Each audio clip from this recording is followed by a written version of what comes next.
Hey everyone, and welcome once again to this podcast.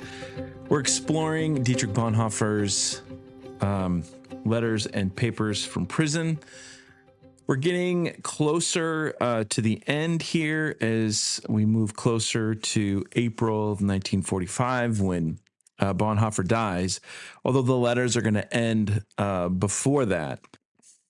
The letter that I want to focus on today has a really interesting footnote. When Bonhoeffer's papers were transferred to Berlin, Bethke kept this letter in his possession. He regarded it as his favorite of all the letters he received from Bonhoeffer. It was discovered in his study after his death.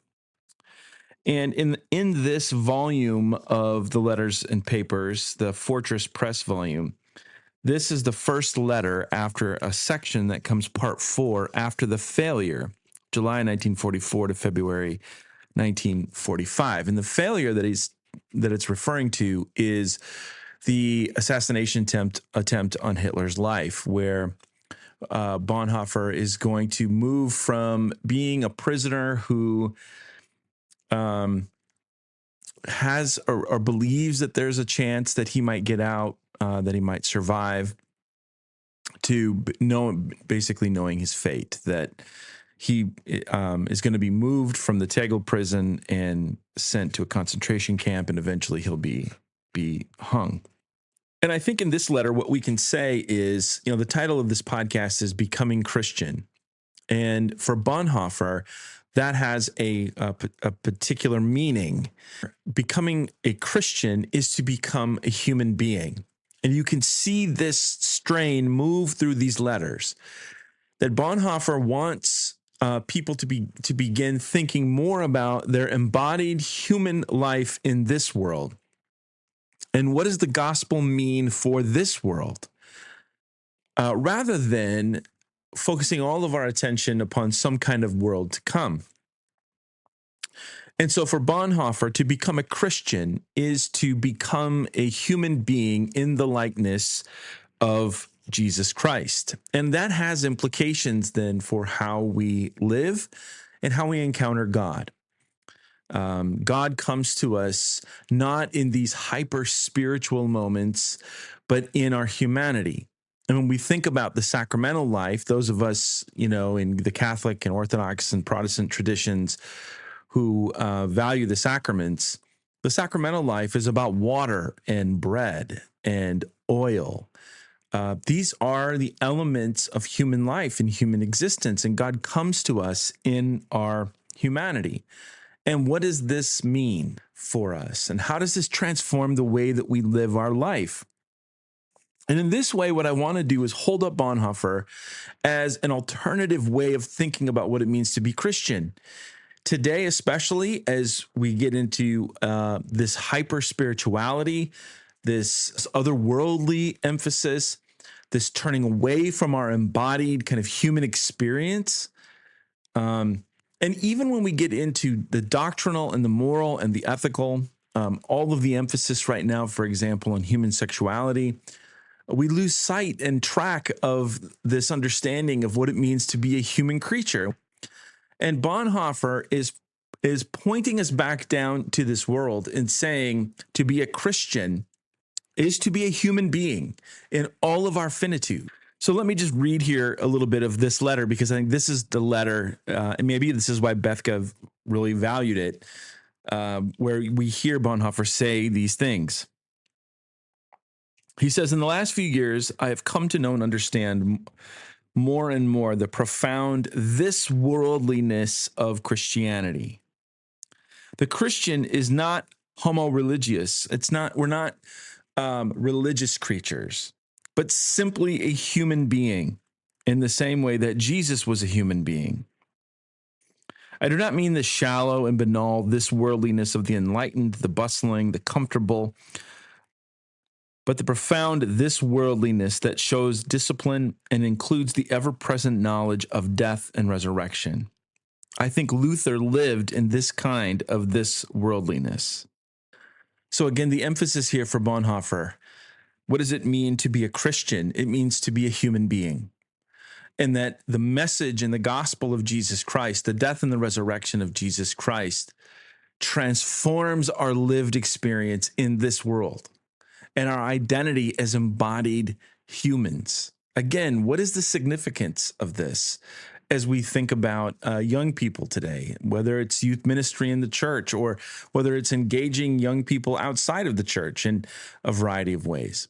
Think about all the abstractions of our identity that come through culture and how Christianity participates in this abstraction by making the focus of the gospel this otherworldly spirituality that never and the gospel never addresses the lived experiences of real human beings, the ordinary life of real human beings. And again, I want to emphasize the this worldliness. He keeps coming back to that the gospel is about this world, that Christ's death and resurrection is about life in this world. And then he goes on to talk about a conversation. He says, I remember a conversation I had 13 years ago in America with a young French pastor. We had simply asked ourselves what we really wanted to do with our lives. And he said, I want to become a saint. And I think it's possible that he did become one. This impressed me very much at the time. Nevertheless, I disagreed with him, saying something like, I want to learn to have faith. For a long time, I did not understand the depth of this antithesis. I thought I myself could learn to have faith by trying to live something like a saintly life. I suppose I wrote Discipleship at the end of this path. Today, I clearly see the dangers of that book, though I still stand by it. Later on, I discovered, and am still discovering to this day, that one only learns to have faith by living in the full this worldliness of life. It's interesting to me how many times, whether it's as a pastor or a professor, a teacher, I run into people who so badly want to be spiritual, but their version of spirituality, they're almost ashamed of their own humanity. They're uncomfortable with their humanity. They want to become something else. And I always try to remind them that in Jesus Christ, God comes to give us our humanity back. That God is not calling us to be angels or some super spiritual beings. God is calling us to live as human creatures in this world. And this is what Bonhoeffer is getting at. And I wonder sometimes if a lot of the hyper anxiety that is happening within young people, and I'm thinking now maybe more specifically of young people in the Christian community, has to do with this constant reverberation that we're supposed to be saintly, we're supposed to be righteous, we're supposed to be holy, and we think of those things in abstract terms, as opposed to a recognition, again, as Ron Williams says, that to be holy is to enter into the nooks and crannies of this life, because this is what Jesus did. It's about living into our humanity and our human being. So he goes on, and well, it's interesting also how he's critiquing discipleship. And he in the end of that sentence, he comes back around to affirm it. Now, what is discipleship? It's the cost of discipleship. The book that he wrote that most Christians today would say, hey, have you ever read Bonhoeffer? Yes, it's Cost of Discipleship. It's a wonderful book, and I'm working through that in a different context. And it's interesting, he comes back to affirm everything that he said, and you can see connections between discipleship and the things that he's saying here in Letters and Papers, although they're just kind of nuggets or like little seeds in discipleship. And here they've become kind of full grown. But he's recognizing that some people might read that book as a how-to manual, like how do I become righteous? And faith is not this, for Bonhoeffer, faith is not something we arrive at. You know, there's not a checklist that we can get to and say, well, now I have faith. And this is full-blown Kierkegaard. Faith is in the becoming. It is in the living. It is in the this worldliness. This is what he means by this. It is engaging the historical flow of my life as I move from one thing to the next, as I grow, as I age, as I have relationships with other people. And it's in that flow of existence that faith is found. It's never arrived at. We never accomplish it in this life, but it is a part of living this life. That is the existential moment here in Bonhoeffer. And so he goes on.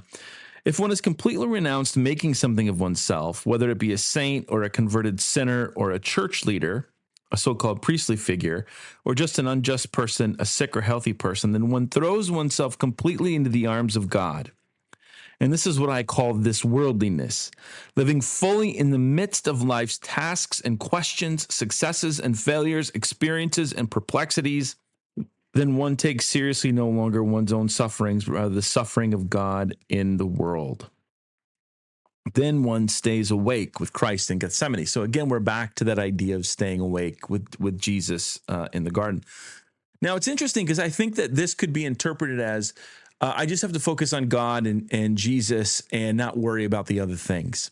And that's not what Bonhoeffer is saying. What Bonhoeffer is saying is when we let go of wanting to create our own identity, to become something, whether it's in a kind of secular sense of, having a good career or whatever, or becoming a saint, that's when we get lost. And what he's saying is when we let go of wanting to create our own identity, but engage ourselves in the task of living life, what we do is we leave the abstract world behind. And by leaving that abstraction behind, we're now actually living. And we're caught in the to and fro of life. And that this is where God is present. And this is where God is shaping and forming and fashioning us to become like Jesus Christ. And this is why he says here at the end that we don't take our own suffering seriously. I mean, and again, he's not saying that we're not going to suffer. He's saying we will suffer. But what he's saying is we are participating with God's suffering in the world. And then we wake up. This is the beautiful imagery. We wake up. We awaken and we are present with Jesus Christ in the midst of this world.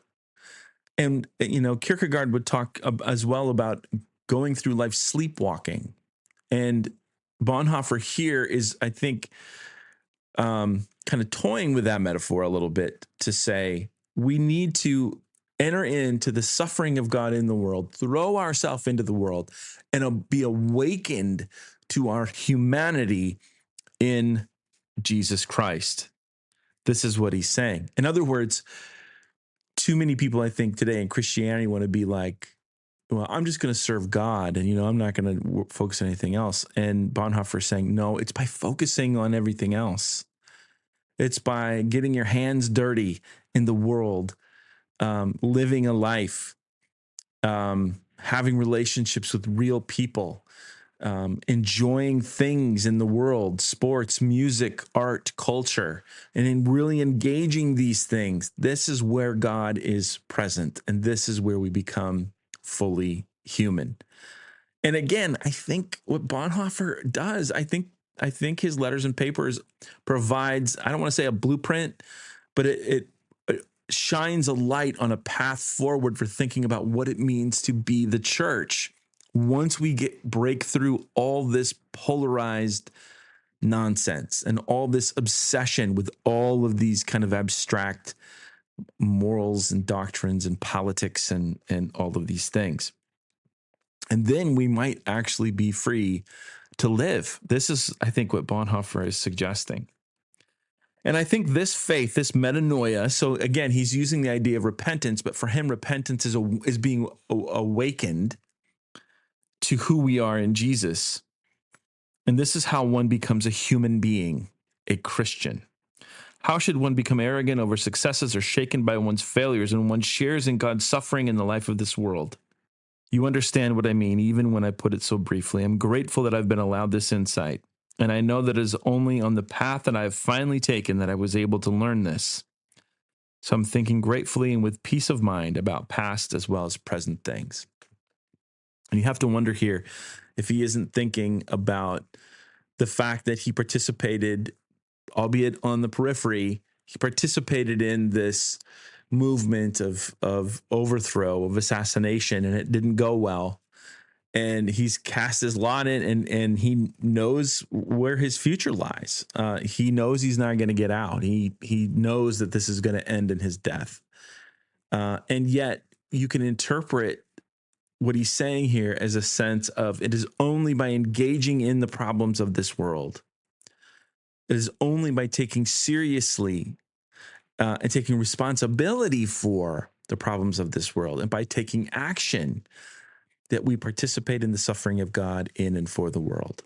It's a beautiful letter. I can see why Bethke would hold on to it and cherish it as maybe one of his favorites.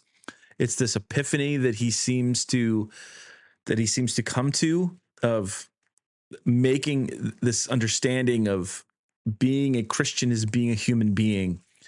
And he is providing an antidote. He is for this hyper spirituality that we have to get our heads out of the clouds. I always think about when the disciples are standing around in Acts when Jesus ascends into heaven and the angel comes and basically says, "What are you doing looking up in the sky? Get to work." And that to me is the message of Bonhoeffer. Like, stop standing around looking up in the sky. Get your hands dirty, get to work.